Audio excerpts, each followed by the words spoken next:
ফিরে এলাম আজকে সুন্দর একটা ভিডিও নিয়ে। আজকে আসছি কিছু গঙ্গায় মাছ ধরবো বলে। এই যে বিভিন্ন রকমের প্রসেস আমরা ফেলেছি, দেখা যাক। আমরা আসছি সাধারণত চিংড়ি মাছ এবং রিটে মাছ এবং বড় বড় সরপুঁটি মাছও হয় গঙ্গায়, তা সেটারই প্রসেস আমরা আজকে ফেলেছি বহুত রকম মেশিন। দেখা যাক আমাদের কি মাছ হয়। যে মাছই হোক অবশ্যই ভিডিওই দেখাবো। এই যে আমার সঙ্গে আরও 3জন আসছে, তারাও কিছু মেশিন ফেলেছে। দেখা যাক যার মেশিনে যে মাছই হোক অবশ্যই ভিডিওর মাধ্যমে দেখাবো। এই যে আমাদের বিভিন্ন রকম প্রসেস চলছে, দেখা যাক আমরা কি মাছ ধরে দেখাতে পারি। আমরা আসছি নবদ্বীপ গঙ্গাতে, বিভিন্ন রকমের সিস্টেম আমাদের আছে। সাধারণত আমরা এই মেশিন দিয়ে চিংড়ি মাছ, রিটে মাছ এবং গঙ্গার সরপুঁটি মাছ ধরে থাকি। তা গঙ্গার মাছ এক জায়গায় বসে হয় না, বিভিন্ন জায়গায় যেতে হয়। তা দেখা যাক আমরা যে কোনো মাছ যদি ধরতে পারি অবশ্যই ভিডিওই দেখাবো। ভিডিওটা লাস্ট ফিনিশিং পর্যন্ত দেখুন, প্রচুর সংখ্যায় মাছ ধরা দেখতে পাবেন। এই যে প্রচুর পরিমাণ চেষ্টা চলছে, এটা আমাদের নবদ্বীপ গঙ্গাতে।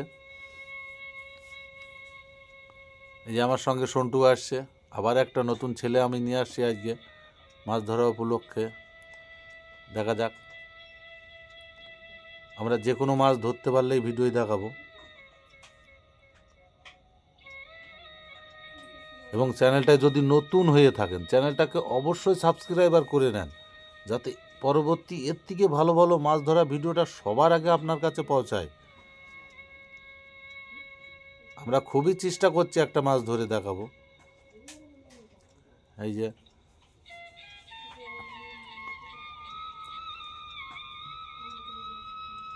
আমাদের সন্টুও খুব চেষ্টা করছে কিছু মাছ ধরে দেখাবো। এই যে আমাদের একটা মাছ, সুন্দর মাছ হিট হয়েছে।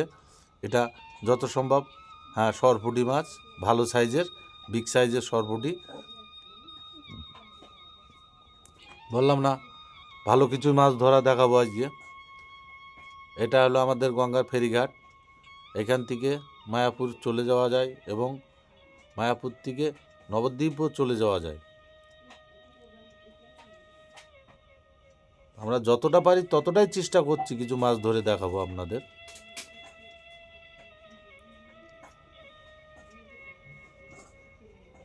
এবং ভিডিওটা যদি ভালো লাগে ভিডিওটা অবশ্যই একটা লাইক করবেন। লাইক করলে কী হয় বলুন তো, পরবর্তী ভিডিও করার উৎসাহটাই বেড়ে যায়।